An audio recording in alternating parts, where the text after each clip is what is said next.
Évangile de Luc, chapitre 7. Après avoir achevé tous ses discours devant le peuple qui l'écoutait, Jésus entra dans Capernaum. Un centenier avait un serviteur auquel il était très attaché, et qui se trouvait malade et sur le point de mourir. Ayant entendu parler de Jésus, il lui envoya quelques anciens des Juifs pour le prier de venir guérir son serviteur. Ils arrivèrent auprès de Jésus et lui adressèrent d'instantes supplications, disant « Il mérite que tu lui accordes cela, car il aime notre nation, et c'est lui qui a bâti notre synagogue. » Jésus, étant allé avec eux, n'était guère éloigné de la maison, quand le centenier envoya des amis pour lui dire « Seigneur, ne prends pas tant de peine, car je ne suis pas digne que tu entres sous mon toit. C'est aussi pour cela que je ne me suis pas cru digne d'aller en personne vers toi.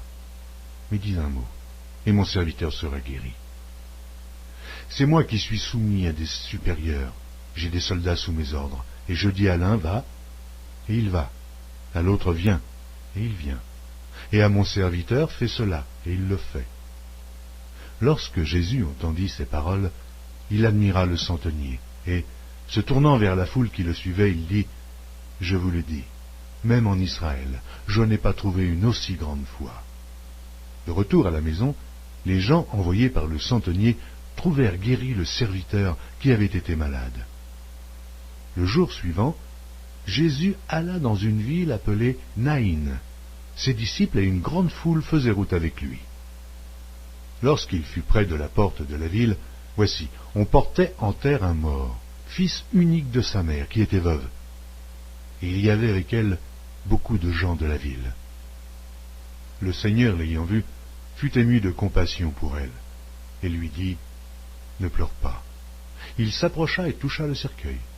Ceux qui le portaient s'arrêtèrent, et il dit, « Jeune homme, je te le dis, lève-toi. » Et le mort s'assit, et se mit à parler. Jésus le rendit à sa mère. Tous furent saisis de crainte, et ils glorifiaient Dieu, disant, « Un grand prophète apparut parmi nous, et Dieu a visité son peuple. » Cette parole sur Jésus se répandit dans toute la Judée et dans tout le pays d'alentour. Jean fut informé de toutes ces choses par ses disciples. Il en appela 2 et les envoya vers Jésus pour lui dire, « Es-tu celui qui doit venir ou devons-nous en attendre un autre ?» Arrivés près de Jésus, ils dirent, « Jean-Baptiste nous a envoyés vers toi pour dire, « Es-tu celui qui doit venir ou devons-nous en attendre un autre ?» À l'heure même, Jésus guérit plusieurs personnes de maladies, d'infirmités et d'esprits malins, et il rendit la vue à plusieurs aveugles. Et il leur répondit, « Allez rapporter à Jean ce que vous avez vu et entendu. Les aveugles voient, les boiteux marchent, les lépreux sont purifiés, les sourds entendent, les morts ressuscitent. La bonne nouvelle est annoncée aux pauvres. Heureux celui pour qui je ne serai pas une occasion de chute. » Lorsque les envoyés de Jean furent partis, Jésus se mit à dire à la foule, au sujet de Jean, « Qu'êtes-vous allé voir au désert? Un roseau agité par le vent? Mais qu'êtes-vous allé voir? Un homme vêtu d'habits précieux? Voici, ceux qui portent des habits magnifiques et qui vivent dans les délices sont dans les maisons de rois. Qu'êtes-vous donc allé voir? Un prophète? Oui, vous dis-je, et plus qu'un prophète. C'est celui dont il est écrit, « Voici, j'envoie mon messager devant ta face pour préparer ton chemin devant toi. » Je vous le dis, parmi ceux qui sont nés de femmes, il n'y en a point de plus grand que Jean. Cependant, le plus petit dans le royaume de Dieu est plus grand que lui. Et tout le peuple qui l'a entendu, et même les publicains, ont justifié Dieu en se faisant baptiser du baptême de Jean. Mais les pharisiens et les docteurs de la loi, en ne se faisant pas baptiser par lui, ont rendu nul à leur égard le dessein de Dieu. À qui donc comparerai-je les hommes de cette génération, et à qui ressemblent-ils? Ils ressemblent aux enfants assis dans la place publique, et qui, se parlant les uns aux autres, disent « Nous vous avons joué de la flûte, et vous n'avez pas dansé. Nous vous avons chanté des complaintes, et vous n'avez pas pleuré. Car Jean-Baptiste est venu, ne mangeant pas de pain, et ne buvant pas de vin, et vous dites, il a un démon. Le Fils de l'homme est venu, mangeant et buvant, et vous dites, c'est un mangeur et un buveur, un ami des publicains et des gens de mauvaise vie. Mais la sagesse a été justifiée par tous ses enfants. Un pharisien priait Jésus de manger avec lui. Jésus entra dans la maison du pharisien et se mit à table. Et voici une femme pécheresse qui se trouvait dans la ville, ayant su qu'il était à table dans la maison du pharisien, apporta un vase d'albâtre plein de parfums et se tint derrière aux pieds de Jésus. Elle pleurait, et bientôt elle lui mouilla les pieds de ses larmes, puis les essuya avec ses cheveux, les baisa et les oignit de parfum. Le pharisien qui l'avait invité, voyant cela, dit en lui-même, « Si cet homme était prophète, il connaîtrait qui et de quelle espèce est la femme qui le touche. Il connaîtrait que c'est une pécheresse. » Jésus prit la parole et lui dit, « Simon, j'ai quelque chose à te dire. »« Maître, parle, répondit-il. Un créancier avait 2 débiteurs. L'un devait 500 deniers et l'autre 50. Comme il n'avait pas de quoi payer, il leur remit à tous 2 leurs dettes. Lequel l'aimera le plus? Simon répondit, « Celui, je pense, auquel il a le plus remis. » Jésus lui dit, « Tu as bien jugé. » Puis, se tournant vers la femme, il dit à Simon, « Vois-tu cette femme? Je suis entré dans ta maison, et tu ne m'as point donné d'eau pour me laver les pieds. Mais elle les a mouillés de ses larmes, et les a essuyés avec ses cheveux. Tu ne m'as point donné de baiser, mais elle, depuis que je suis entré, elle n'a point cessé de me baiser les pieds. Tu n'as point versé d'huile sur ma tête, mais elle a versé du parfum sur mes pieds.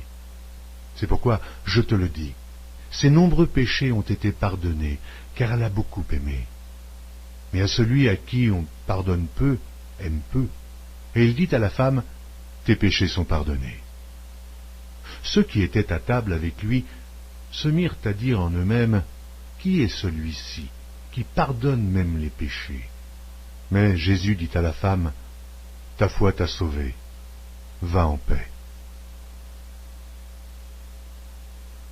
Évangile de Luc, chapitre 8. Ensuite, Jésus allait de ville en ville et de village en village, prêchant et annonçant la bonne nouvelle du royaume de Dieu. Les 12 étaient avec lui, et quelques femmes qui avaient été guéries d'esprits malins et de maladies. Marie, dite de Magdala, de laquelle étaient sortis 7 démons. Jeanne, femme de Jusa, intendant d'Hérode, Suzanne et plusieurs autres qui l'assistaient de leurs biens. Une grande foule s'étant assemblée, et des gens étant venus de diverses villes auprès de lui, il dit cette parabole. Un semeur sortit pour semer sa semence. Comme il semait, une partie de la semence tomba le long du chemin. Elle fut foulée aux pieds, et les oiseaux du ciel la mangèrent. Une autre partie tomba sur le roc. Quand elle fut levée, elle sécha, parce qu'elle n'avait point d'humidité. Une autre partie tomba au milieu des épines. Les épines crurent avec elle, et l'étouffèrent. Une autre partie tomba dans la bonne terre. Quand elle fut levée, elle donna du fruit, au centuple. Après avoir ainsi parlé, Jésus dit à haute voix, que celui qui a des oreilles pour entendre, entende. Ses disciples lui demandèrent ce que signifiait cette parabole. Il répondit, il vous a été donné de connaître les mystères du royaume de Dieu. Mais pour les autres, cela leur est dit en parabole, afin qu'en voyant, ils ne voient point, et qu'en entendant, ils ne comprennent point. Voici ce que signifie cette parabole. La semence, c'est la parole de Dieu. Ceux qui sont le long du chemin, ce sont ceux qui entendent. Puis le diable vient et enlève de leur cœur la parole de peur, qu'ils ne croient et soient sauvés. Ceux qui sont sur le roc, ce sont ceux qui, lorsqu'ils entendent la parole, la reçoivent avec joie, mais ils n'ont point de racine. Ils croient pour un temps, et ils succombent au moment de la tentation. Ce qui est tombé parmi les épines, ce sont ceux qui, ayant entendu la parole, s'en vont et la laissent étouffée par les soucis et les richesses, les plaisirs de la vie, et ils ne portent point de fruits qui viennent à maturité. Ce qui est tombé dans la bonne terre, ce sont ceux qui, ayant entendu la parole avec un cœur honnête et bon, la retiennent et portent du fruit avec persévérance. Personne, après avoir allumé une lampe, ne la couvre d'un vase ou ne la met sous un lit, mais il la met sur un chandelier, afin que ceux qui entrent voient la lumière. Car il n'y a rien de caché qui ne doive être découvert, rien de secret qui ne doive être connu et mis au jour. Prenez donc garde à la manière dont vous écoutez, car on donnera à celui qui a, mais à celui qui n'a pas, on ôtera même ce qu'il croit avoir. La mère et les frères de Jésus vinrent le trouver, mais ils ne purent l'aborder à cause de la foule. On lui dit, « Ta mère et tes frères sont dehors, et ils désirent te voir. » Mais il répondit, « Ma mère et mes frères, ce sont ceux qui écoutent la parole de Dieu et qui la mettent en pratique. » Un jour, Jésus monta dans une barque avec ses disciples. Il leur dit, « Passons de l'autre côté du lac. » Et ils partirent. Pendant qu'ils naviguaient, Jésus s'endormit. Et un tourbillon fondit sur le lac. La barque se remplissait d'eau, et ils étaient en péril. Ils s'approchèrent et le réveillèrent en disant, « Maître, Maître, nous périssons. » S'étant réveillé, il menaça le vent et les flots, qui s'apaisèrent, et le calme revint. Puis il leur dit, « Où est votre foi ?» Saisis de frayeur et d'étonnement, ils se dirent les uns aux autres, « Quel est donc celui-ci qui commande même au vent et à l'eau, et à qui ils obéissent ?» Ils abordèrent dans le pays des Géraséniens, qui est vis-à-vis de la Galilée. Lorsque Jésus fut descendu à terre, il vint au-devant de lui un homme de la ville, qui était possédé de plusieurs démons. Depuis longtemps il ne portait point de vêtements, et avait sa demeure non dans une maison, mais dans les sépulcres.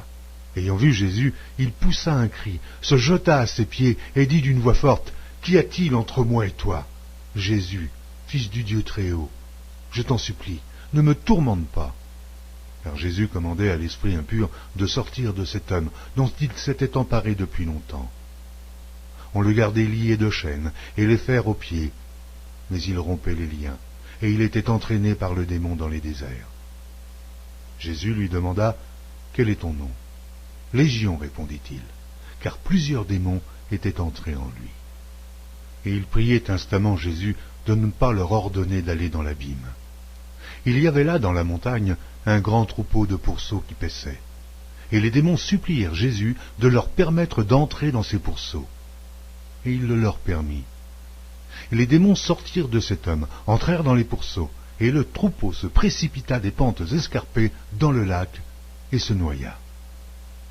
Ceux qui les faisaient paître, voyant ce qui était arrivé, s'enfuirent et répandirent la nouvelle dans la ville et dans les campagnes. Les gens allèrent voir ce qui était arrivé. Ils vinrent auprès de Jésus, et ils trouvèrent l'homme, de qui étaient sortis les démons, assis à ses pieds, vêtu, et dans son bon sens. Ils furent tous saisis de frayeur. Ceux qui avaient vu ce qui s'était passé leur racontèrent comment le démoniaque avait été guéri. Tous les habitants du pays des Géraséniens prièrent Jésus de s'éloigner d'eux, car ils étaient saisis d'une grande crainte. Jésus monta dans la barque et s'en retourna. L'homme de qui étaient sortis les démons lui demandait la permission de rester avec lui, mais Jésus le renvoya en disant, « Retourne dans ta maison, et raconte tout ce que Dieu t'a fait. » Il s'en alla et publia par toute la ville tout ce que Jésus avait fait pour lui. À son retour, Jésus fut reçu par la foule, car tous l'attendaient. Et voici, il vint un homme nommé Jaïrus, qui était chef de la synagogue. Il se jeta à ses pieds et le supplia d'entrer dans sa maison, parce qu'il avait une fille d'environ 12 ans qui se mourait. Pendant que Jésus y allait, il était pressé par la foule. Or, il y avait une femme atteinte d'une perte de sang depuis 12 ans, et qui avait dépensé tout son bien pour les médecins sans qu'aucun ait pu la guérir. Elle s'approcha par derrière et toucha le bord du vêtement de Jésus. Au même instant, la perte de sang s'arrêta. Et Jésus dit, « Qui m'a touché ?» Comme tous s'en défendaient, Pierre et ceux qui étaient avec lui dirent, « Maître, la foule t'entoure et te presse, et tu dis, qui m'a touché ?» Et Jésus répondit, « Quelqu'un m'a touché, car j'ai connu qu'une force était sortie de moi. » La femme, se voyant découverte, vint toute tremblante se jeter à ses pieds et déclara devant tout le peuple pourquoi elle l'avait touché et comment elle avait été guérie à l'instant. Jésus lui dit, « Ma fille, ta foi t'a sauvée, va en paix. » Comme il parlait encore, survint de chez le chef de la synagogue quelqu'un disant, « Ta fille est morte, n'importune pas le maître. » Mais Jésus, ayant entendu cela, dit au chef de la synagogue, « Ne crains pas, crois seulement, et elle sera sauvée. » Lorsqu'il fut arrivé à la maison, il ne permit à personne d'entrer avec lui, si ce n'est à Pierre, Jean et à Jacques, et au père et à la mère de l'enfant. Tous pleuraient et se lamentaient sur elle. Alors Jésus dit, « Ne pleurez pas, elle n'est pas morte, mais elle dort. » Et il se moquait de lui, sachant qu'elle était morte. Mais il la saisit par la main et dit d'une voix forte, « Enfant, lève-toi. » Et son esprit revint en elle, et à l'instant elle se leva. Et Jésus ordonna qu'on lui donnât à manger. Les parents de la jeune fille furent dans l'étonnement, et il leur recommanda de ne dire à personne ce qui était arrivé. Évangile de Luc, chapitre 9. Jésus, ayant assemblé les 12, leur donna force et pouvoir sur tous les démons, avec la puissance de guérir les maladies.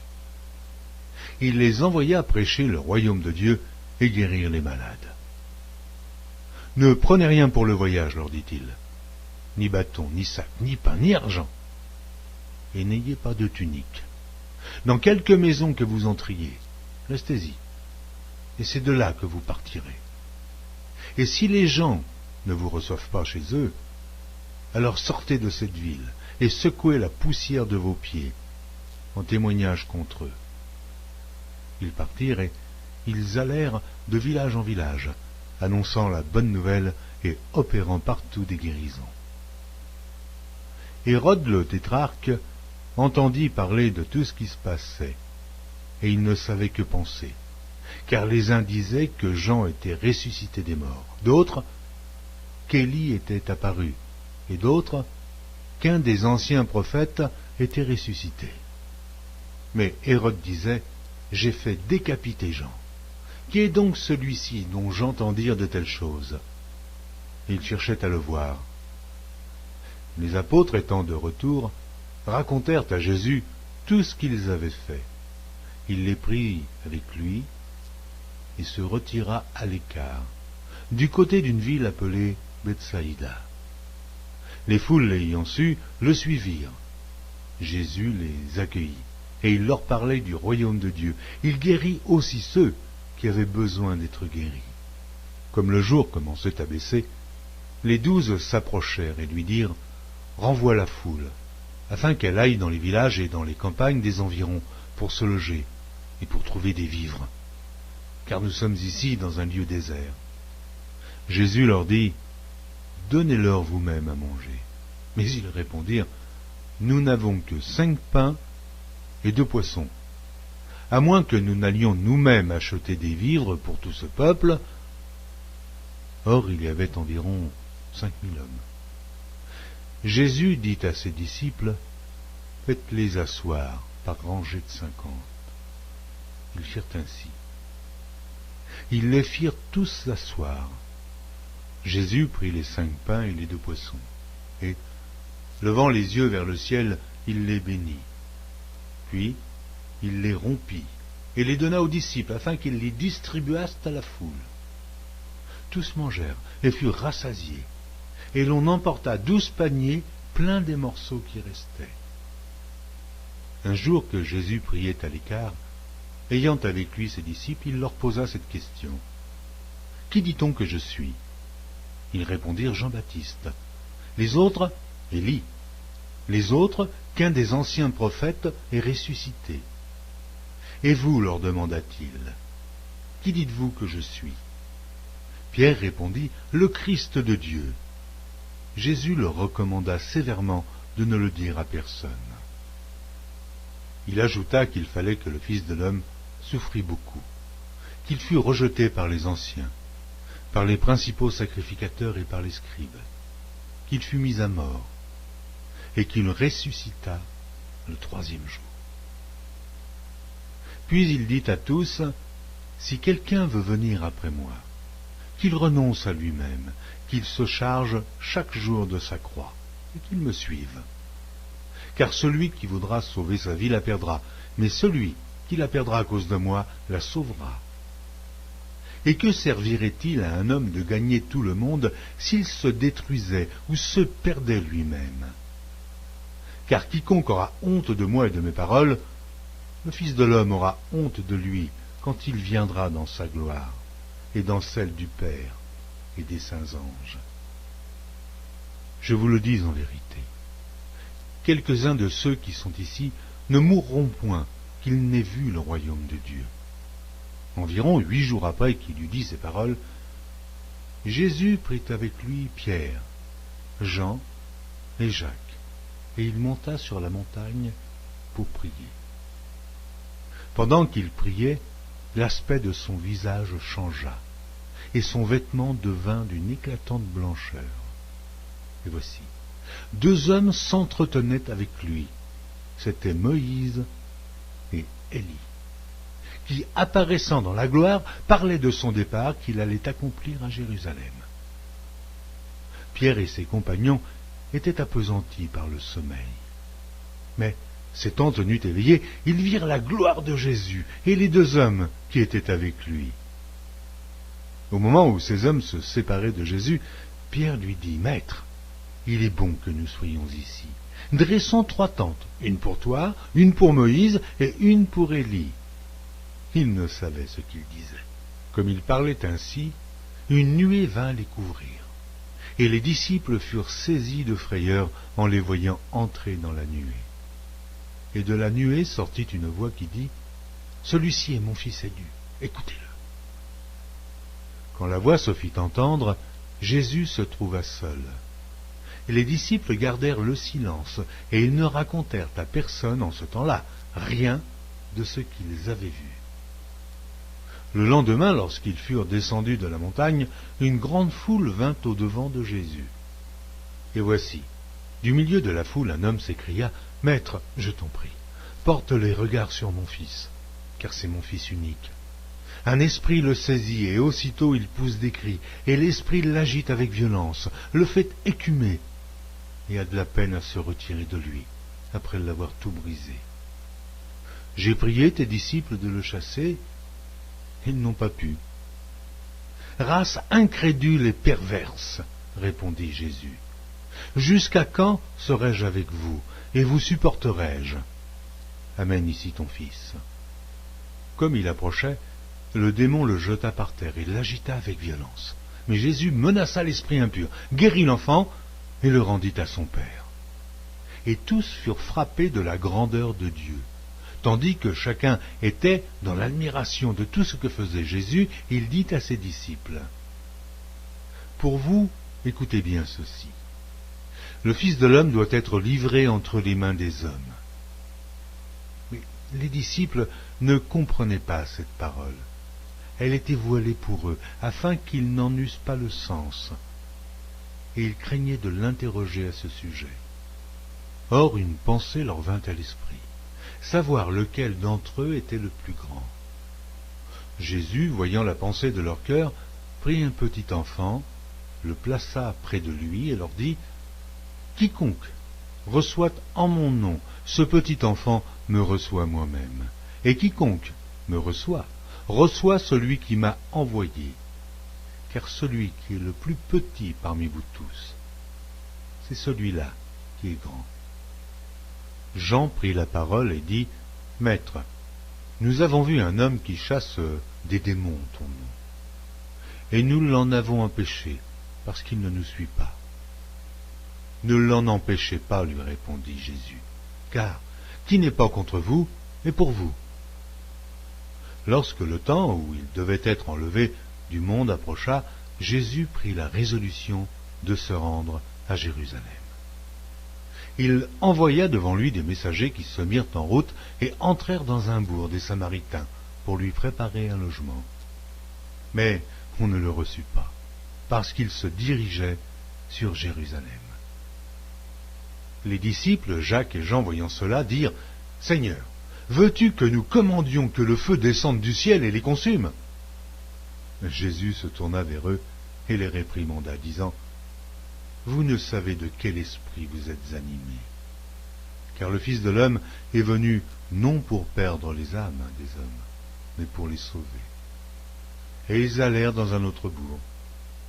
Pendant qu'ils étaient en chemin, un homme lui dit, « Seigneur, je te suivrai partout où tu iras. » Jésus lui répondit, « Les renards ont des tanières, et les oiseaux du ciel ont des nids, mais le Fils de l'homme n'a pas un lieu où il puisse reposer sa tête. » Il dit à un autre, « Suis-moi. » Et il répondit, « Seigneur, permets-moi d'aller d'abord ensevelir mon Père. » Mais Jésus lui dit, « Laisse les morts ensevelir leurs morts, et toi, va annoncer le royaume de Dieu. » Un autre dit, « Je te suivrai, Seigneur, mais permets-moi d'aller d'abord prendre congé de ceux de ma maison. » Jésus lui répondit, « Quiconque met la main à la charrue et regarde en arrière n'est pas propre au royaume de Dieu. » Évangile de Luc, chapitre 10. Après cela, le Seigneur désigna encore 70 autres disciples, et il les envoya 2 à 2 devant lui dans toutes les villes et dans tous les lieux où lui-même devait aller. Et il leur dit, « La moisson est grande, mais il y a peu d'ouvriers. Priez donc le maître de la moisson d'envoyer des ouvriers dans sa moisson. Partez, voici, je vous envoie comme des agneaux au milieu des loups. Ne portez ni bourse, ni sac, ni souliers, et ne saluez personne en chemin.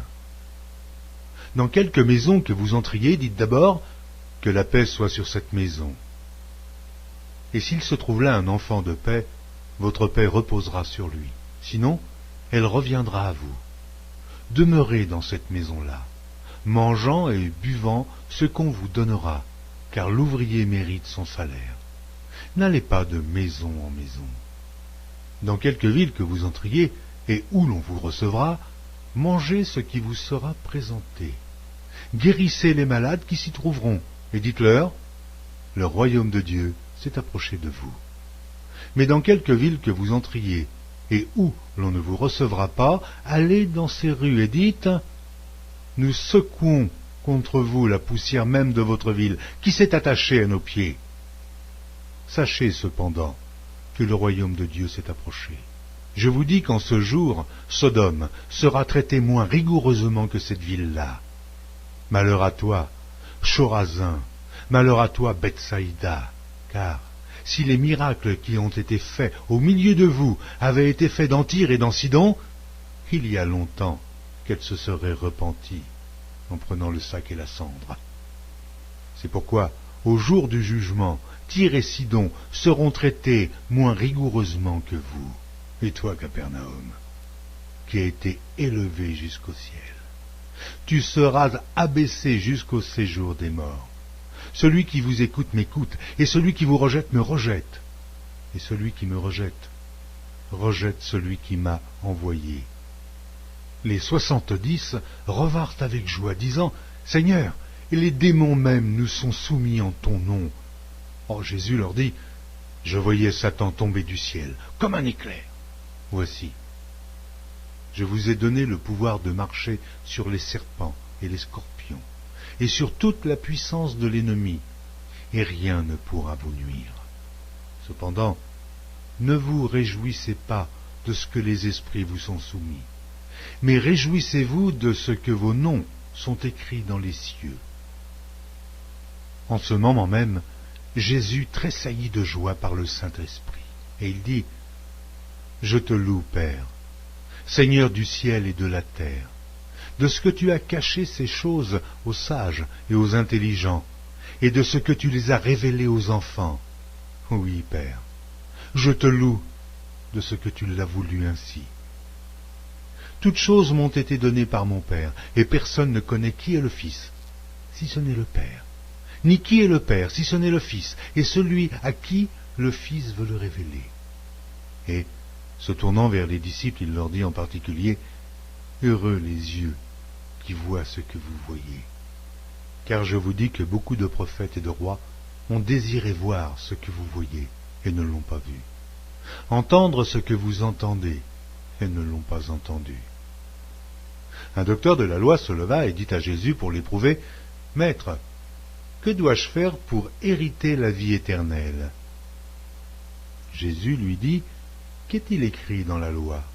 Qui lis-tu » Il répondit, « Tu aimeras le Seigneur ton Dieu de tout ton cœur, de toute ton âme, de toute ta force et de toute ta pensée, et ton prochain, comme toi-même. » « Tu as bien répondu, lui dit Jésus, c'est cela, et tu vivras. » Mais lui, voulant se justifier, dit à Jésus, « Et qui est mon prochain ?» Jésus reprit la parole et dit, « Un homme descendait de Jérusalem à Jéricho. Il tomba au milieu des brigands qui le dépouillèrent, le chargèrent de coups, et s'en allèrent le laissant à demi-mort. Un sacrificateur qui, par hasard, descendait par le même chemin, ayant vu cet homme, passa outre. Un lévite, qui arriva aussi dans ce lieu, l'ayant vu, passa outre. Mais un Samaritain qui voyageait étant venu là, fut ému de compassion lorsqu'il le vit. Il s'approcha et banda ses plaies, en y versant de l'huile et du vin, puis il le mit sur sa propre monture, le conduisit à une hôtellerie et prit soin de lui. Le lendemain, il tira 2 deniers et les donna à l'hôte et dit, « Aie soin de lui, et ce que tu dépenseras de plus, je te le rendrai à mon retour. » Lequel de ces 3 te semble avoir été le prochain de celui qui était tombé au milieu des brigands? C'est celui qui a exercé la miséricorde envers lui, répondit le docteur de la loi. Et Jésus lui dit, va, et toi, fais de même. Comme Jésus était en chemin avec ses disciples, il entra dans un village, et une femme nommée Marthe le reçut dans sa maison. Elle avait une sœur nommée Marie, qui, s'étant assise aux pieds du Seigneur, écoutait sa parole.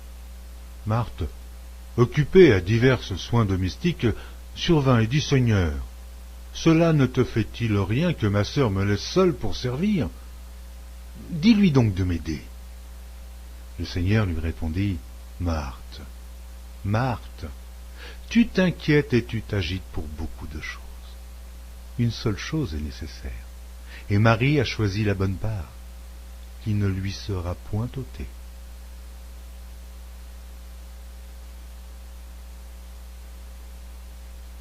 Évangile de Luc, chapitre 11. Jésus priait un jour en un certain lieu. Lorsqu'il eut achevé, un de ses disciples lui dit, « Seigneur, enseigne-nous à prier, comme Jean l'a enseigné à ses disciples. » Il leur dit, « Quand vous priez, dites, « Père, que ton nom soit sanctifié, que ton règne vienne. Donne-nous chaque jour notre pain quotidien. Pardonne-nous nos péchés, car nous aussi, nous pardonnons à quiconque nous offense, et ne nous induis pas en tentation. » Il leur dit encore, « Si l'un de vous a un ami, et qu'il aille le trouver au milieu de la nuit pour lui dire, « Ami, prête-moi 3 pains. Car un de mes amis est arrivé de voyage chez moi, et je n'ai rien à lui offrir. Et si de l'intérieur de sa maison cet ami lui répond, « Ne m'importune pas. La porte est déjà fermée. Mes enfants et moi sommes au lit. Je ne puis me lever pour te donner des pains. » Je vous le dis, même s'il ne se levait pas pour les lui donner parce que c'est son ami, il se lèverait à cause de son importunité et lui donnerait tout ce dont il a besoin. Et moi je vous dis, demandez, et l'on vous donnera. Cherchez, et vous trouverez. Frappez, et l'on vous ouvrira. Car quiconque demande reçoit. Celui qui cherche trouve, et l'on ouvre à celui qui frappe. Quel est parmi vous le père qui donnera une pierre à son fils, s'il lui demande du pain?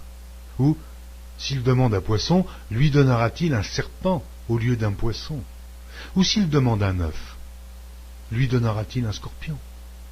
Si donc, méchants comme vous l'êtes, vous savez donner de bonnes choses à vos enfants, à combien plus forte raison le Père céleste donnera-t-il le Saint-Esprit à ceux qui le lui demandent. Jésus chassa un démon qui était muet.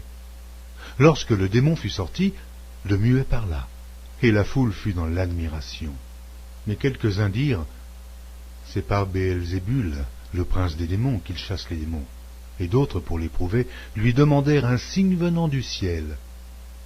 Comme Jésus connaissait leurs pensées, il leur dit, « Tout royaume divisé contre lui-même est dévasté, et une maison s'écroule sur une autre. Si donc Satan est divisé contre lui-même, comment son royaume subsistera-t-il, puisque vous dites que je chasse les démons par Béelzébul? Et si moi je chasse les démons par Béelzébul, vos fils, par qui les chassent-ils? C'est pourquoi ils seront eux-mêmes vos juges. Mais si c'est par le doigt de Dieu que je chasse les démons, le royaume de Dieu est donc venu vers vous. Lorsqu'un homme fort et bien armé garde sa maison, ce qu'il possède est en sûreté. Mais si un plus fort que lui survient et le dompte, il lui enlève toutes les armes dans lesquelles il se confiait, et il distribue ses dépouilles. Celui qui n'est pas avec moi est contre moi, et celui qui n'assemble pas avec moi disperse. Lorsque l'esprit impur est sorti d'un homme, il va dans les lieux arides pour chercher du repos. N'en trouvant point, il dit « Je retournerai dans ma maison d'où je suis sorti. » Et quand il arrive, il la trouve balayée et ornée. Alors il s'en va, et il prend 7 autres esprits plus méchants que lui. Ils entrent dans la maison, s'y établissent. Et la dernière condition de cet homme est pire que la première. Tandis que Jésus parlait ainsi, une femme, élevant la voix du milieu de la foule, lui dit « Heureux le sein qui t'a porté, heureuses les mamelles qui t'ont allaité. » Et il répondit « Heureux plutôt ceux qui écoutent la parole de Dieu et qui la gardent. » Comme le peuple s'amassait en foule, il se mit à dire « Cette génération est une génération méchante. Elle demande un miracle. Il ne lui sera donné d'autre miracle que celui de Jonas. Car de même que Jonas fut un signe pour les Ninivites, de même le Fils de l'homme en sera un pour cette génération. La reine du Midi se lèvera au jour du jugement avec les hommes de cette génération, et les condamnera, parce qu'elle vint des extrémités de la terre pour entendre la sagesse de Salomon. Et voici, il y a ici plus que Salomon. Les hommes de Ninive se lèveront au jour du jugement avec cette génération et la condamneront, parce qu'ils ne se repentirent pas à la prédication de Jonas. Et voici, il y a ici plus que Jonas. Personne n'allume une lampe pour la mettre dans un lieu caché ou sous le boisseau, mais on la met sur le chandelier, afin que ceux qui entrent voient la lumière. Ton œil est la lampe de ton corps. Lorsque ton œil est en bon état, tout ton corps est éclairé. Mais lorsque ton œil est en mauvais état, ton corps est dans les ténèbres. Prends donc garde que la lumière qui est en toi ne soit ténèbres. Si donc tout ton corps est éclairé, n'ayant aucune partie dans les ténèbres, il sera entièrement éclairé, comme lorsque la lampe t'éclaire de sa lumière.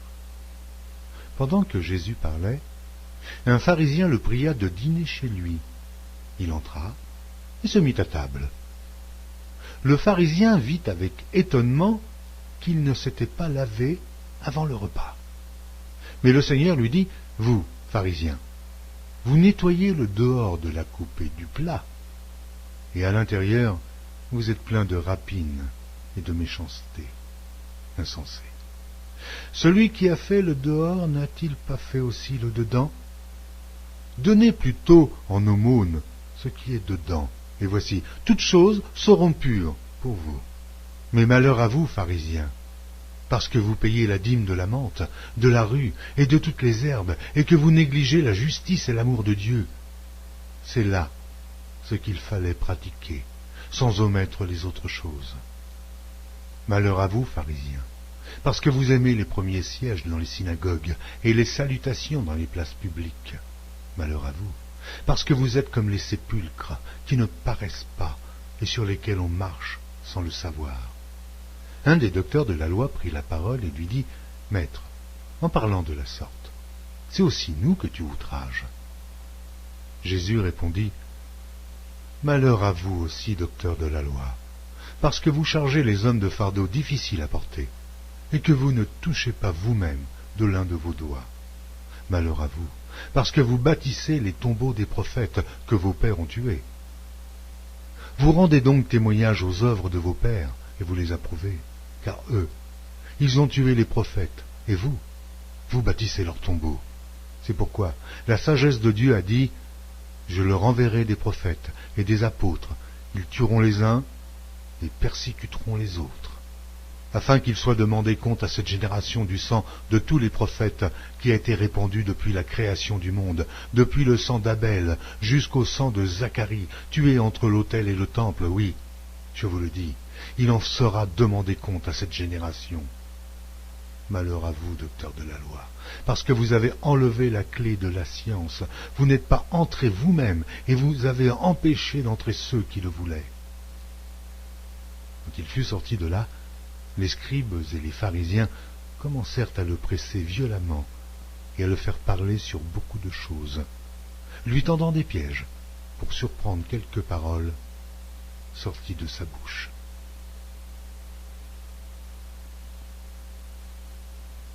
Évangile de Luc, chapitre 12. Sur ces entrefaites, les gens s'étant rassemblés par milliers au point de se fouler les uns les autres, Jésus se mit à dire à ses disciples, « Avant tout, gardez-vous du levain des pharisiens, qui est l'hypocrisie. Il n'y a rien de caché, qui ne doive être découvert, ni de secret, qui ne doivent être connus. C'est pourquoi tout ce que vous aurez dit dans les ténèbres sera entendu dans la lumière, et ce que vous aurez dit à l'oreille dans les chambres sera prêché sur les toits. Je vous dis, à vous qui êtes mes amis, ne craignez pas ceux qui tuent le corps, et qui, après cela, ne peuvent rien faire de plus. Je vous montrerai qui vous devez craindre. Craignez celui qui, après avoir tué, a le pouvoir de jeter dans la géhenne, oui, je vous le dis, c'est lui que vous devez craindre. Ne vend-on pas 5 passereaux pour 2 sous? Cependant, aucun d'eux n'est oublié devant Dieu. Et même les cheveux de votre tête sont tous comptés. Ne craignez donc point, vous valez plus que beaucoup de passereaux. Je vous le dis, quiconque me confessera devant les hommes, le Fils de l'homme le confessera devant les anges de Dieu. Mais celui qui me reniera devant les hommes sera renié devant les anges de Dieu. Et quiconque parlera contre le Fils de l'homme, il lui sera pardonné. Mais à celui qui blasphémera contre le Saint-Esprit, il ne sera point pardonné. Quand on vous mènera devant les synagogues, les magistrats et les autorités, ne vous inquiétez pas de la manière dont vous vous défendrez, ni de ce que vous direz, car le Saint-Esprit vous enseignera à l'heure même ce qu'il faudra dire. Quelqu'un dit à Jésus du milieu de la foule, « Maître, dis à mon frère de partager avec moi notre héritage. » Jésus lui répondit, « Ô homme, qui m'a établi pour être votre juge, ou pour faire vos partages ?» Puis il leur dit, « Gardez-vous avec soin de toute avarice, car la vie d'un homme ne dépend pas de ses biens, fût-il dans l'abondance. » Et il leur dit cette parabole, « Les terres d'un homme riche avaient beaucoup rapporté. Et il raisonnait en lui-même, disant, « Que ferai-je ?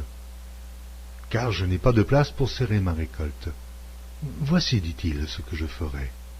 J'abattrai mes greniers, j'en bâtirai de plus grands, j'y amasserai toute ma récolte et tous mes biens. Et je dirai à mon âme, « Oh mon âme, tu as beaucoup de biens en réserve pour plusieurs années.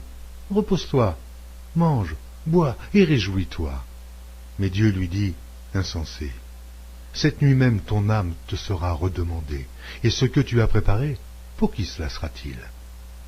Il en est ainsi de celui qui amasse des trésors pour lui-même, et qui n'est pas riche pour Dieu. » Jésus dit ensuite à ses disciples, « C'est pourquoi je vous dis, ne vous inquiétez pas pour votre vie, de ce que vous mangerez, ni pour votre corps, de quoi vous serez vêtus.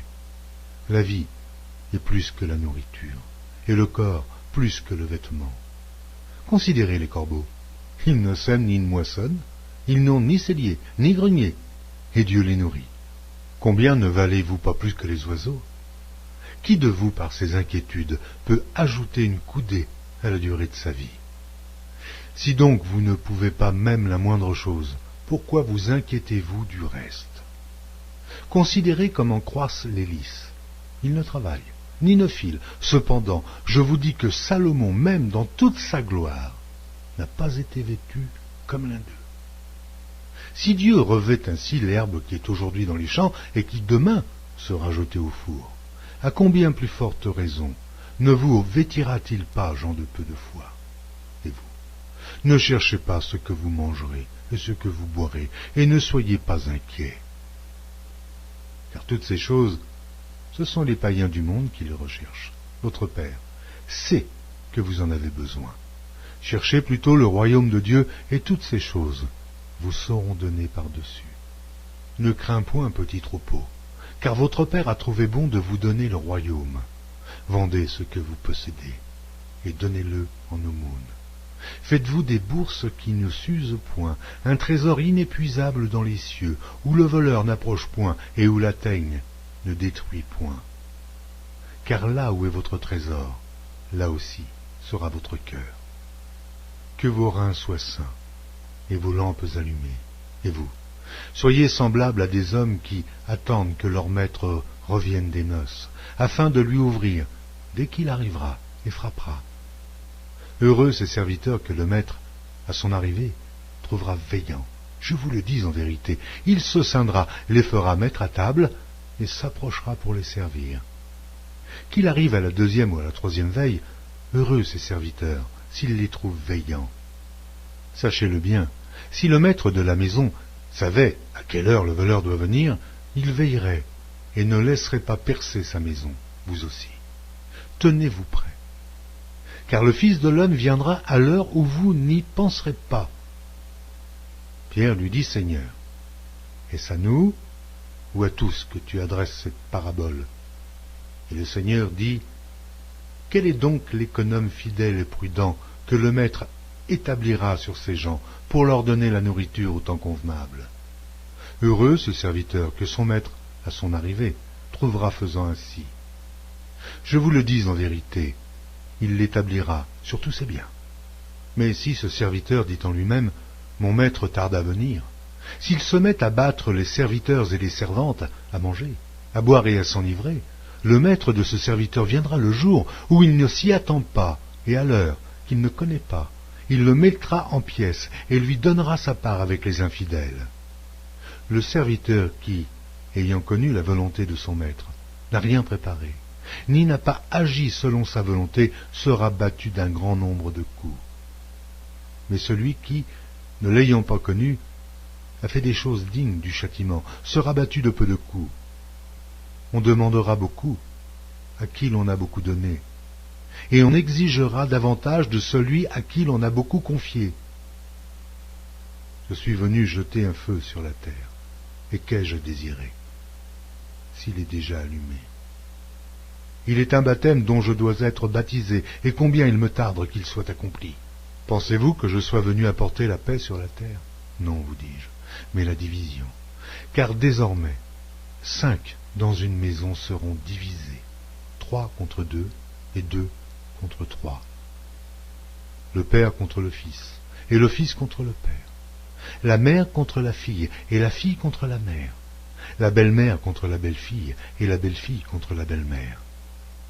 Il dit encore aux foules, quand vous voyez un nuage se lever à l'Occident, vous dites aussitôt, la pluie vient, et il arrive ainsi.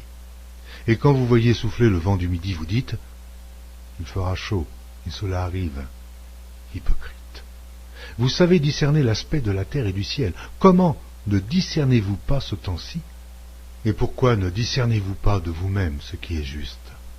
Lorsque tu vas avec ton adversaire devant le magistrat, tâche en chemin de te dégager de lui, de peur qu'il ne te traîne devant le juge, et que le juge ne te livre à l'officier de justice, et que celui-ci ne te mette en prison.